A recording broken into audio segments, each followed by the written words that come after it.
This is another episode of Standup Comedy, your host and MC, celebrating 40-plus years on the fringe of show business. Stories, interviews, and comedy sets from the famous and not so famous.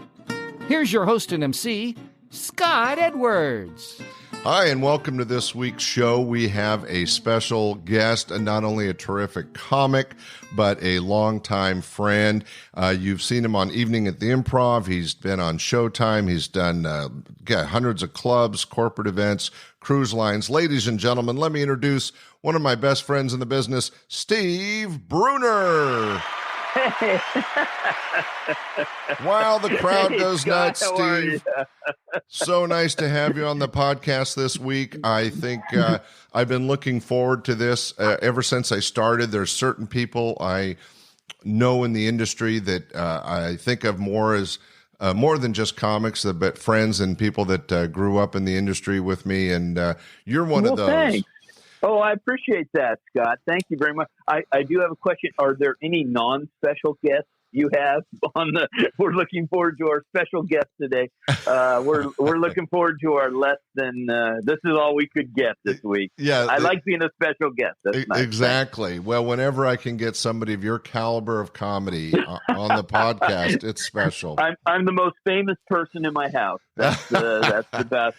Because I live in my hometown. I moved back about a year and a half ago to my hometown, and I run into people from high school and heck, from kindergarten, just when I go out to buy cream. And a couple of the people, it's kind of funny that, I'm not famous or anything. They're like, "Hey, I heard you were doing comedy. You did pretty well.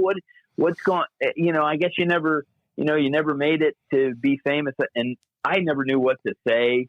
And they actually say, Teresa, "Well, you're not famous, but we know you did it." Yeah. Well, but we know you're funny or something. And Teresa goes, "Oh, my wife Teresa came up with just such a great thing to say when somebody's subtly putting you down or whatever, and you're not a household name, but you're in the business." She goes, "Oh, yes, he's not famous, but he's so successfyou." And I just went, "Oh, that's really nice. Thank you." And you know what, Steve? That's actually, Teresa had nailed it, because you are one of the top professional, ongoing, decade after decade. I bet I can list on two hands the people that got their start in the clubs and are still performing regularly. In fact, you and I just did a gig recently. So, are still going strong. But let's lead into the podcast with that. Well, if you don't know any better, sure. If you don't know any better to quit, then you're still here. That's what I say. Well, let's let the audience know, how did you end up being a comic? Well, I'd always been writing jokes for a very, very long time. I got some laughs early on in my life. A mistake in a play called Oklahoma, where a kid was teaching an older kid was teaching the younger kids how to play poker. And he basically was relieving them of their lunch money is what he was doing. But, and he had all this change in his pockets, and we were doing a performance of Oklahoma, and he's carried off stage and he drops all this change out of his pants pocket. And I bend down to pick it up, because I'm like, "Oh my goodness, he's losing all this money." I totally have no idea there's an audience there. Right. And in the somber death scene, it gets this huge, huge laugh. and I'm like, "Oh, I don't know what drug this is, but I'm digging it so much so." And that sort of gave me a, wow, I really like the sound of that, the feeling of that. And I was probably picking up the change slower after I heard the laugh. And I'd always write stuff down that people would say. And in high school, I don't know where we've ever talked about this, but I was like 5'2" when I graduated high school. So I was a very short, Yeah, you're taller now. So, yeah, I am. Thanks. Yeah, I grew like 3 days after I graduated high school. People would say I hung out with very funny people, and they'd say things, and I'd be like, "Man, that's funny. I'm going to write it down." And at a high school party one time, there was a big group, and I said, "Oh, hey, remember when so-and-so did such and such?" And it got a huge response. And one of the cool guys in high school said, "I was there when that happened. It wasn't nearly as funny as the way you say it was. You made him look good.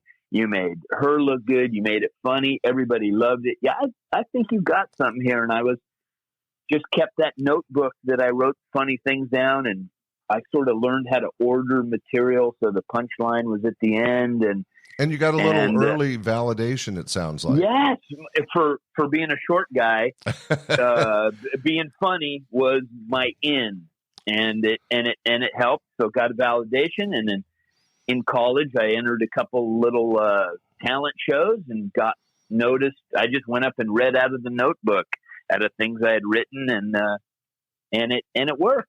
In second grade, I wanted to be a comedian. So wow. There's a little report in second grade that when I grow up, I want to be a comedian. Yeah, there's something to be said for living out your life's dream and being a success like you have. So that's interesting. I didn't know that story. And there now, you go. How did that lead into did you just want stories you knew? I'm sorry. No, it's great. I love learning.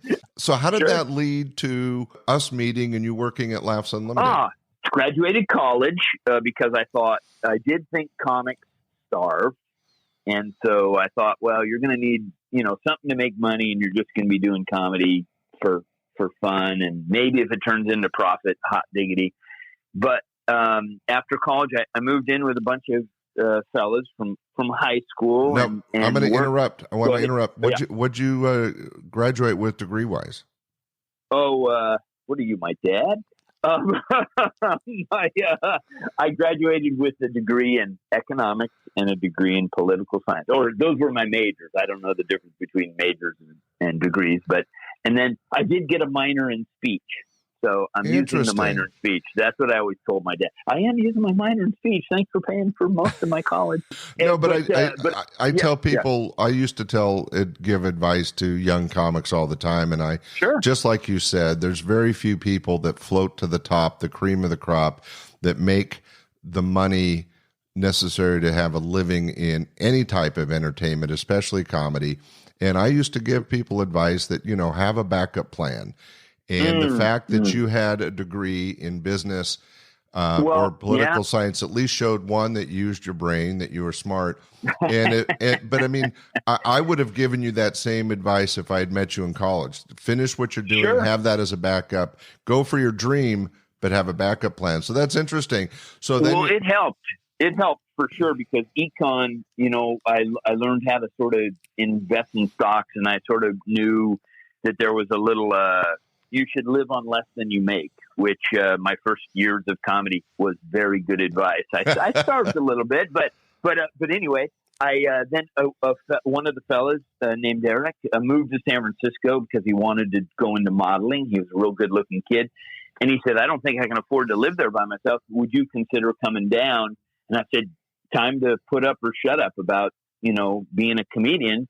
So he moved to San Francisco, found a place. I moved in a little bit later and started doing stand-up, did a bunch of open mics.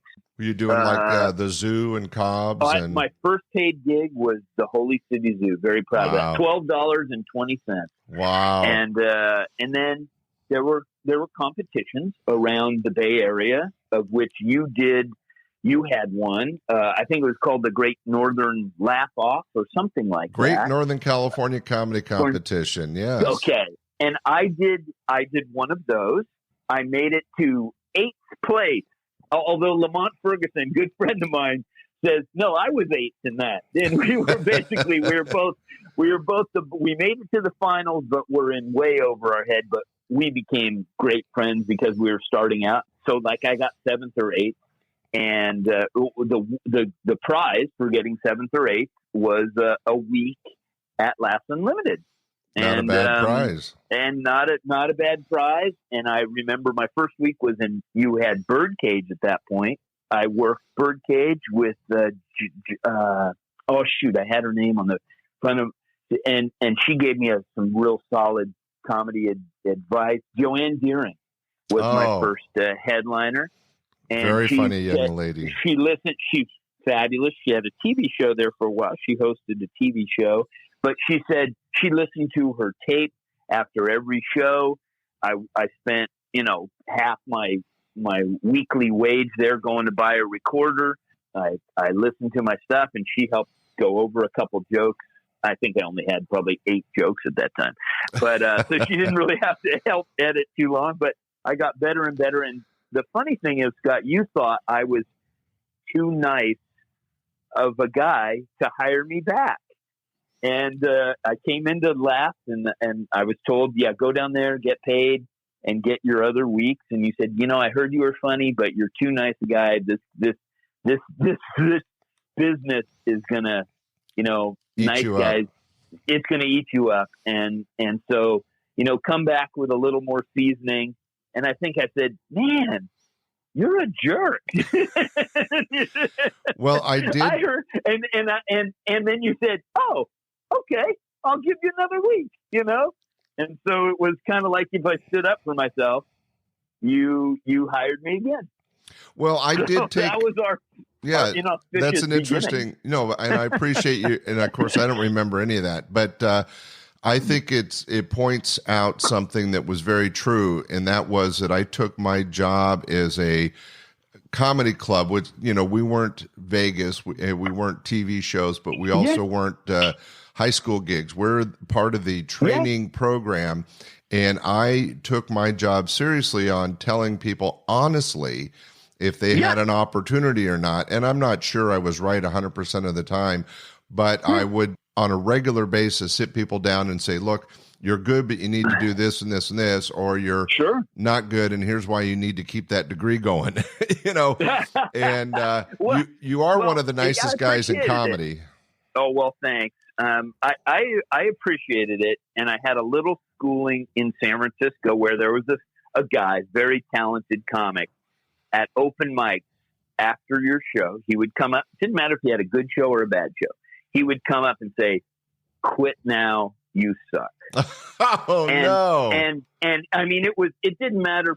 And I saw him do it to a couple other comics who were like, yeah, I got it. And he was just being the kind of bully of the open mic system. And when he came to me with the same tone, I'm like, no, I don't. No, I'm in this. You can't bully me out. And he goes, and as soon as you said that, he said, all right, stick-to-itiveness. That's what we need in this business.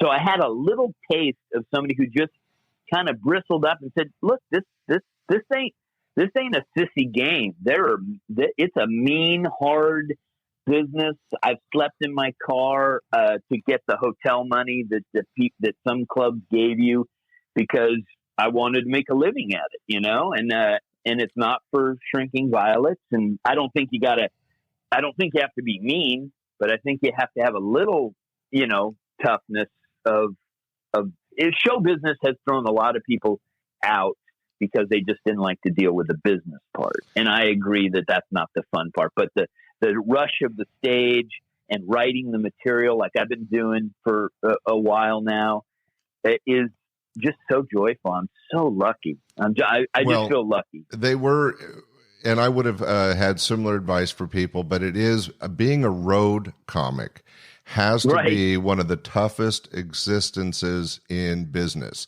because it's not just the difficulty of show business and trying to be that 0.5% that make it to stardom. It's the grind day after day, week after week, being on the road. I didn't know it was a grind. I didn't know it was a grind when I was doing it because I had so much fun. I mean, me and Bob Ettinger back in the day. Bob Ettinger and I did 10 states in 10 days, 5,000 miles. Him driving 5 hours, me driving 5 hours. I mean, crazy stuff that I couldn't possibly do now. But we were so excited, and 2 comics, and we wrote during that. Hey, what do you think about this idea? What do you think about that idea? It was like an office. Well, you bonded over and you were bonding over the experience because it was a shared experience. And we couldn't have been making. I mean, I made enough to cover rent, and there were meals. I used to drive places just for a spaghetti dinner. But the best part about working with Bob is I'm not a druggie, or I've never got involved in that realm. As I say, I'm too cheap for rehab. So, but it was nice to work with another comic because when we were driving through Colorado, we got pulled over by the police because we're driving at 2:00 at night, and the cop comes over. It's snowing, and he's like, "All right, you guys from California, this is a drug run. We're going to bring the dog in to smell your car." And Bob turns to me and goes, "Man, I'm glad I'm working with you because I can't think of 5 other comics that I'd trust in this situation that the dog wasn't going to find some drugs." It's so funny that and real quick, the police officer, we had to turn our car off, and the cop the policeman had his car still on. And I said, "Hey, while we're waiting for the dog, it's snowing. Can we get in the back of your car?" And he goes, "What do you mean?" And I'm like, "Your car, you got your heater on. Can we go with?" And he knew that no drug smugglers or guys wanted to get in the back of a police car. And so he goes, "Oh, you guys, because we had cash. We emptied our pockets. We had just been paid. We had cash. We were from California. We had a rental car. I mean, we looked, I guess, I don't look like I don't know what a drug, I look like a good mule is what I look like." I would have never thought of you that way. He called the drug dogs off because we asked to get in the back of the police car just for heat. Well, I think that's a great story. Yeah. Oh, that's hilarious. Thanks. It's true, Bob. We're happy to have traveled together. Oh, that is so great. And you alluded to something earlier I wanted to roll back on, and that is that unlike magic and juggling and a couple other aspects of entertainment, one of the things I was always aware of and happy about, and I've heard on this podcast over and over, is that the more mature, successful comics have no problem normally in giving advice and helping young comics. Magicians are very competitive. Jugglers can be competitive. Actors, models, they can all be very competitive. Okay. And I'm sure there's some comics that fear other comics' quality on stage, but most of the stories I've heard, like you mentioned, Joanne Deering giving you advice. Yep. I've heard that over and over again, and I think it's kind of a proud point of the comedy, at least the stand-up comedy industry, is that the seasoned professionals have no problem in giving advice to somebody that's up and coming. There's a more of a camaraderie. I think there's an ego. That's definitely true in the San Francisco realm that I started out with. It was the most supportive group of people. I did 2 shows at the Holy City Zoo. My first show was an open mic, and they put the new people up front because they just said, "Yeah, you shouldn't wait around." The new guys went on first. Let's see what you have, a trial of fire. And I had fun my first time going up. It wasn't horrible. I didn't get many laughs, but I think I was deaf to the laugh. I wouldn't have known what a good laugh was anyway. If I got half a laugh, I was thrilled. And the second time I went up, they go, "Oh, you've been here before. You know what it is." And I ended up almost going last at 1:30 in the morning because I didn't know there was a dues paying. That's what it was. You pay your dues. And I did horribly, as you can imagine, a beginning comic at 1:30. And I couldn't. I had stage fright after that for a period of about a month, and I avoided the going up on stage, even though I had moved there to do comedy. I was like. And when I finally got up the gumption to go again, a bunch of the people that had seen me the first 2 weeks, "Where you been? What are you doing?" They had worried about me that I was gone, and they welcomed me back with open arms. There were people that went out after and wrote. In LA, when I had moved there, it was a little more competitive, but man, in the early 90s in San Francisco, it was a wonderful schooling community. People like Mike Dugan gave advice freely. Jim Samuels had a comedy class that he'd look at your tape, and I think it was $5. He'd look at your tape and give you his advice. And after about 2 months, about 5 tapes worth, he goes, "I'm not giving you any more advice. It's good." And from that point on, I submitted the tape to get gigs. Good for you. It was super. It was a super wonderful community. There was one guy I was opening for, and I was so bold. People were giving me advice. that I said, hey, I think this joke that you do, they're laughing too early. I think if you put this word at the end, and he looked at me, I had been doing comedy for, 8 months or something. He's like, about a year later, when I was a middle act and a little stronger and kind of pushing him a little harder, and he said, wow, that's a great idea. And so I knew I had been right. It was mostly one way. You give to the new people the ideas, and you don't, and yet I was kind of barking up the tree saying, hey, I have an idea for you. And it created a lot of nice, hey, this guy will give you a suggestion if he has it. I mean, some of my suggestions are worthless, but I wanted to tell them I was all open for whatever they ever wanted to give me. So. Well, in an analogy of what you're talking about happened to me all the time as the club owner, because I never called myself a comic, never tried to do pure stand-up. I mean, some people would say I spent way too much time on stage for not having an act.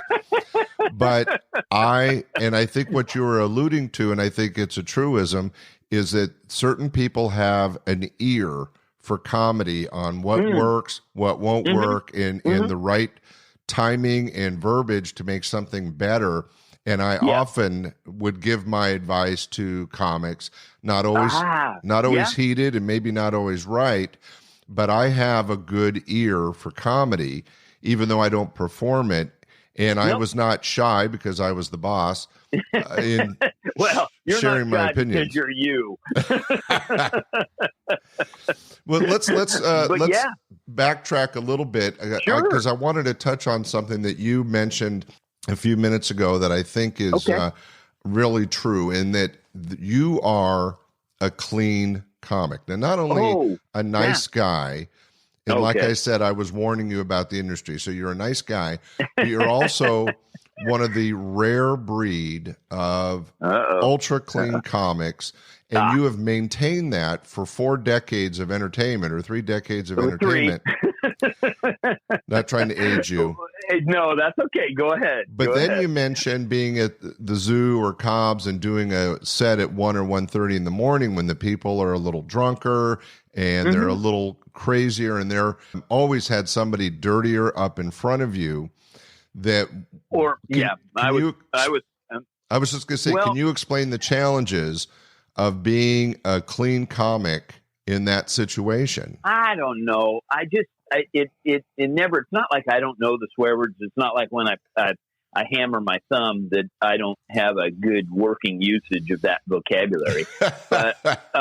I just never thought it was as, I saw some guys when I was just thinking about the doing it. And I saw San Francisco comedy competition. I saw A. Whitney Brown, and I saw a guy named Frank Prinzi open for Dr. Gonzo. And some of the people that impressed me most weren't using vulgarity or swear words to punctuate their jokes. They just were good jokes. And I went, cheap out. Well, yeah, I see that there's an effect. If you grew up with that conversation, I heard my dad swear twice my entire life. And also my grandmother, not to sound sweet Polly purebred, but my grandmother threatened to come to almost every show I did in the area, and I never wanted her to be embarrassed about the material that I did. And I just didn't grow up with that kind of language. And so I wrote with that idea that if the joke needs it, it's probably not as good a joke as I can make it. And yeah, it was somewhat hard. It's hard to sometimes climb out of the gutter if a it's hard to get the audience to climb out of the gutter. But here's the best part about it that I accidentally found. There were a couple acts that had gigs around, the California or the near states that wanted me to be on the bill ahead of them, because then when they did drop the F-bomb or whatever, it was a shock to the audience, as opposed to some other acts that just threw it in gratuitously so that they could break that ice. So a couple guys got me a ton of work because I set what I would call a good table. I set a good table up in front of them. That's a great expression. And man, it paid my rent. I mean, they were like, okay, and I always had enough material to where one thing that, it wasn't always great material, but I'd say, hey, is there anything that you need? I wanted to facilitate the headline show. They're the ones that are doing 45 minutes to an hour. What do you need me to leave out? You've seen my act. What do you need me to leave out? Because I'm only doing 25 minutes and I got 35, so I can play. And some people were trying out a new bit that I might have been stepping on with a car routine or an airline routine or whatever. And the idea of me dancing around it and being clean got me so much work that, I think it was a good decision. It was a good decision. It wasn't something that I planned out. It's how I run. No, but it's a tribute to your how you go into this business. You're not being competitive. Your ego's not involved. You're doing what's best for the show. And that's, I tried. No, but that's so true. Kermit Apio has done a lot of traveling, opening up in concerts because great guy. Yeah. The entertainers know he's going to do the right time and it's going to be clean. So whatever they're going to do after is going to shine even more. And you're the epitome of that. Well, he's a good friend of mine and such a great act. And we've talked over material and told some old war stories and such that I like knowing those kind of guys. And and then when there were other people that wanted to say, hey, is there anything that you need to dance around? It came back to me, guys in front of me. Of course, there were the guys that were trying to be headliners, so they'd try to make it pretty hard in the middle spot. They'd step on your stuff maybe on purpose or just to show their wares, basically.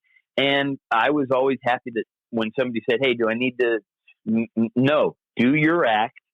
Part of my job as a headliner is to have enough stuff. And, but I appreciated those guys that asked, if I was trying to tape a certain piece that was trying to get on TV or something like that. But the other thing about being clean, and this happened at your club, I co-headlined at your club with somebody, and they were pretty upset that I was closing some nights over them, and a TV person. We had both been on a TV audition, and I got called back, and they didn't understand it because they were getting a better response from the crowd than my monology was. And I said, well, I got called back on the TV thing because you were doing your act and I was doing my act, and they had two clipboards, stuff you can do on TV and stuff you can't do on TV. And at the end of the night, they only had one clipboard for me, and it was I was writing to get on TV, and he changed a couple bits. We talked about after he realized I wasn't going to get upset that he was, a couple nights he blew me off the stage because the people wanted the bigger comedy with the music and the language. I do what I do. I'm not trying to play baseball if I'm a good soccer player. And you put a point. Terrible analogy. Yeah. But you put a point on something that I've always believed, and I told comics from the day I opened my doors at the club, is that I always preferred clean comics, and I knew that the guys that made it, Leno, Carvey, Seinfeld, Shandling, you could go on and on and on. Oh my goodness, yeah. That they had to work. They could be dirty if they needed to. If it was a Friday night late show and the audience needed it, they could get a little risque to meet that audience need. They could adapt. Sure. But their general act was clean, and that was one of the reasons they were able to go do the Merv Griffin show and the Mike Douglas show and the Tonight Show, was that they had all people that sets. I loved to laugh at, and I could laugh at him. I found my dad, my folks' Shelley Berman album, from the early 60s. And I'm like, what is this? My folks, my stoic parents have a comedy album. And I listened to it and I loved it. I loved it because it told a story. Audiences were different when I got in because they weren't going to wait 3 minutes for a premise to be acted out. They needed a little more fast food when I got in. You needed a few more, I think, jokes, but to listen to that stuff, the well-written material that had a beginning, a middle, and an end was such a good school for me to that's what I wanted to kind of do.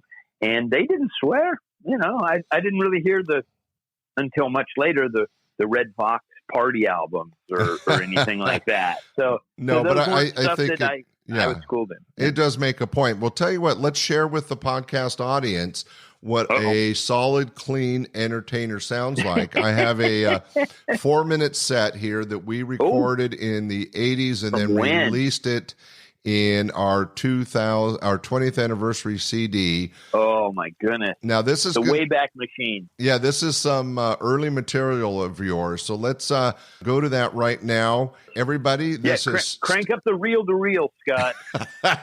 Everybody, this is Steve Bruner live on stage at Laughs Unlimited sometime in the mid-'80s. Here you go. All righty. A Western not too long ago, one of these things where the cavalry comes in to save the day. Realized the hardest job in the entire world had to be the bugler in the cavalry. He led every single charge in the battle. If there's anything you don't want to be, it's a target making noise. He's just leading his old friends right into the fray, playing his little tune. What were the words to this song? I'm over here without a gun. Shoot me first. I hit my recruiter. Like it's not a hard enough job just playing bugle. It's a hard instrument to play. This guy is trying to play it while riding a horse. Like that wouldn't be the toughest job combination. I hope he had a good dental plan. That's it. You know, before I joined the cavalry, they used to call me Bucky. And we had a lot of musical instruments leading the charge into battles, like the Scottish Army had the bagpipe player.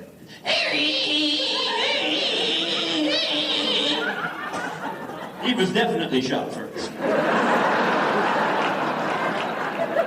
Usually by his own men. Stuck that in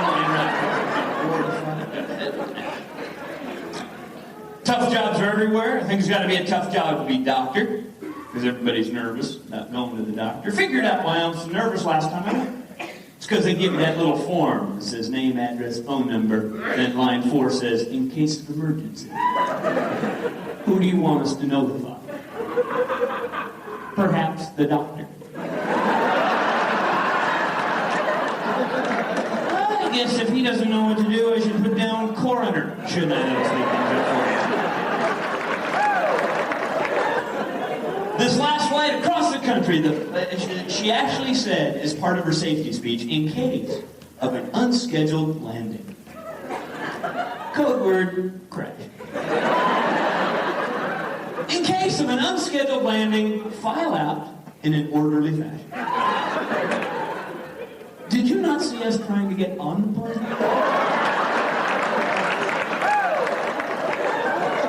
We couldn't manage to get on this sucker in an orderly fashion. We boarded this plane like it was the last chopper out of Saigon. Now you're going to factor death into the equation.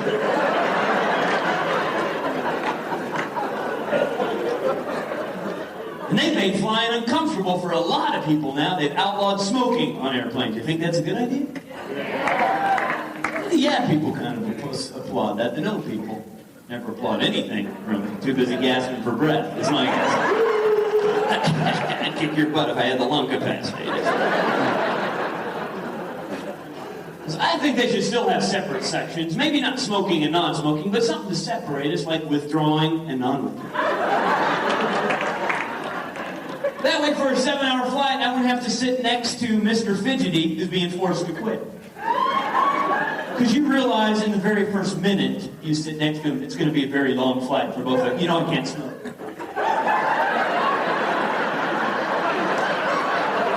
Shoot on my gun, you don't have an ashtray I could lick or anything like that.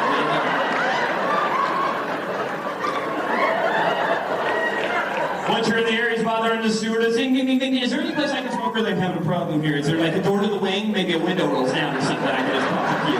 How about the bathroom? Is the bathroom, it's a felony? Oh God, I hate to be in Sing Sing. What are you in for? Smoking in the boys' room?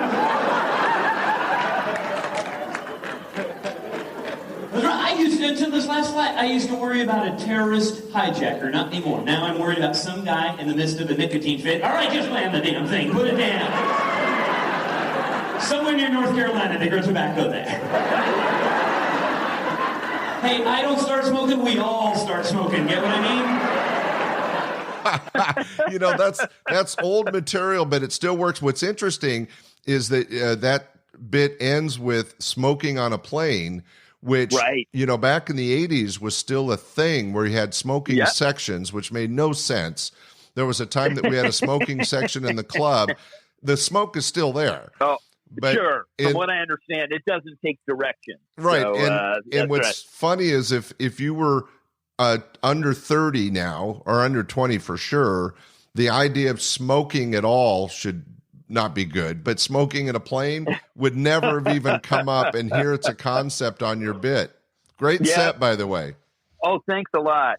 I remember doing that material. I had to change it to no smoking, like an anti-smoking idea in general. Hey, remember when they used to smoke this? And I remember working Tennessee, and I'm going into the note, sort of against smoking idea, and almost everyone in the audience at the same time was inhaling, so that these little cherries lit up the whole room on their cigarettes. And I was like, I better drop this material. It was like a second spotlight. That's a great image. A bunch of cherries out in the audience. It was amazing. I love what that is that visual. bright light? And they were all doing it at once. And I'm like, oh yeah, I'm in Tennessee. This is pro tobacco country. I better stop it. Oh, that's hilarious. Well, the other thing was you opened that set with one of the bits that I always attribute to you, because it was your opening set for years, and that was the bugler. And the guys job. that start off tough job. Oh, tough job. But anyway, I mean, that set, that opening bit and the smoking bit. I still do that joke every now and again. I like that. When there's kids in the crowd, like when I do a cruise ship and there's an early show, because it has a sound effect, even though I'm not as good as our friend Carlos Alzraki and such with sound effects. It's one of the only sound effects I have. You're right. Well, anyway, like very solid entertainment. And what I like about doing this podcast is I'm bringing up live on stage material from the 80s and the 90s. And there's an occasional reference to Reagan or something back in the day. But the material stands. It's still funny. And I think that is, it's like watching an old Lucille Ball or Dick Van Dyke show. The material works no matter what generation. That must have been, I would say, instead of mid-'80s, because I started 87, 88 and got in. 80s. Yeah, good. Okay. I was like, maybe I was funnier earlier than I thought. I'm a lot older than you, so it's hard. Hey, I do want to use that to transition to another question, because we've talked about the benefit and the challenges of being a clean comic. I mentioned in your intro that you've done clubs from coast to coast, but more importantly, you're a very successful corporate comic. You've done a lot of corporate works, and you do a lot of cruise ships. I do. Being clean, being clean is important. But I did want to ask you, the audiences have changed from the 90s to 2020, and you're still a working performer. We just did a gig together recently. You still rock the audiences. Thank you. But when you're out working, and I know you do less clubs. I don't even know if you do any clubs, but even on the cruise ships and corporate, the comedy audience has changed. And I'll give you one quick reference. You mentioned earlier that in the early days, people would allow time for a setup before a punchline. Right. And then in the 80s and 90s, that setup time you alluded to, you mentioned, had to be shorter. Now it's infinite. I mean, it's like such a small amount of time people have patience for in this world of instant gratification. They don't. A lot of times, I'll give you a good story. Larry Miller, one of the funniest comics ever, hilarious, told story bits that could sometimes take 10, 12 minutes. Now they're his funny. Singing material and all that. Oh God, legendary. Legendary. I went to, But would it work in today's audience? What challenges have you found, or have you? Well, sure. I have to. I mean, I write some one-liners that I put up front in my act so that they know that I'm funny right away. However, there are a couple acts that I am just so whatever the positive word, jealous or envious or respected. They're like George Wallace. He knows he's funny, and he will talk for 3 minutes before the first laugh. But the people that come to see him, he's a legend. And it's a little different when you have a name on the marquee that people are coming to see, which is one of the reasons I actually really enjoyed your club. It was kind of a unique thing at some point during my career of club work. Your club was a comedy club. You didn't pay for the room. People came to see comedy, as opposed to it moved to a different business model in the middle of the 90s, or I don't know when. Like an old disco becoming, yeah. And people would pay for the room, and it didn't matter. You got the butts in the seats, and those people then would be buying drinks, whereas you had a cover charge. And people, I think, as I recall, you pressed them to buy the not so macho nachos.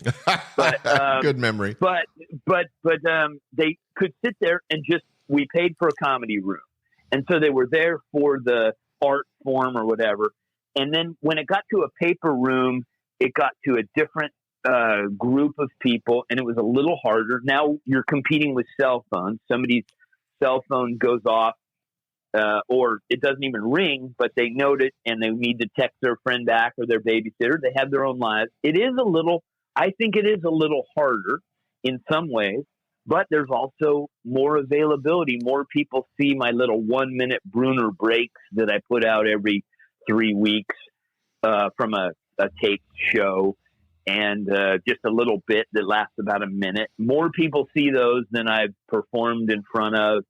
I did a thing called Dry Bar that one little 3 minute piece got, 5 million people to watch. That's probably as many people as I've performed. Wow, that's in great. Front of there's less people on this podcast. Well, there is now, but when they look in the archive, but it's a weirder, listen, you got to change. I'm old school. I could probably use a typewriter instead of a computer better. It's different. I'm not an adapting comedian. I just write what I think is funny, and I find enough audiences that think it's funny to pay my mortgage. And I've always lived on less than I've made. So if anything happens, I'm going to be fine. I'm very lucky. Well, you're lucky. Truly a success when it comes to stand-up comedy, road comic, corporates. Yay. Clubs, cruises. You've even done some bits on TV. So congratulations. And I want to say thanks for doing this podcast. It was a real joy. Oh, this was fun, Scott. It's nice to catch up with you and talk about the good old days and the days yet to come. And I appreciate the comedy the people you've introduced me to by being on your shows. You had a good eye for good folks. Some of my best friends I met at Laugh Unlimited, Stan Sellers. It was a guy that we were both, I opened, he was the middle. I know the headliner from that week. I mean, it was a real pure comedy experience for a real wonderful time in my life. And I've already done the interview, so I don't need to blow smoke, but it was a great run of clubs. I had fun, and you ran a good show. And you did do too long sometimes, but that's just between us. Well, I appreciate the kind words, but it was a team effort. I think that I came along at the right time, opened up the right kind of venue. By the way, I was the only club that never had a 2-drink minimum, because to me it was all about the comedy. Having entertainers like you, Steve, really made the club a success. So thank you for all those years of entertaining, and we're still doing some gigs together, which is fun. I was going to say, I'm writing material right now, so hopefully you'll put something together, and I'll be able to get on the bill and at some point, and I appreciate a fundraiser or whatever. Oh yeah, and I appreciate you doing the podcast, because this is our little historical piece to share with audiences, young and old, about stand-up comedy in the 90s and moving forward. And somebody like you is a great example of doing it correctly. So thank you. Well, sure. Nice to enjoy good memories together. That's for sure. So all right. Here's onward and upward. All right. Well, thanks so much, Steve. Hey, ladies and gentlemen, we hope you enjoyed this podcast. I'm sure you did. And I know you liked the comedy set by Mr. Bruner. And if you get a chance, there'll be another new show next week. Steve, take care. We'll be talking soon. Thanks for listening, everybody. Bye. Bye. We hope you enjoyed this episode of Stand-Up Comedy, Your Host and MC. For information on the show, merchandise, and our sponsors, or to send comments to Scott, visit our website at www.standupyourhostandmc.com. Look for more episodes soon and enjoy the world of stand-up comedy. Visit a comedy showroom near you.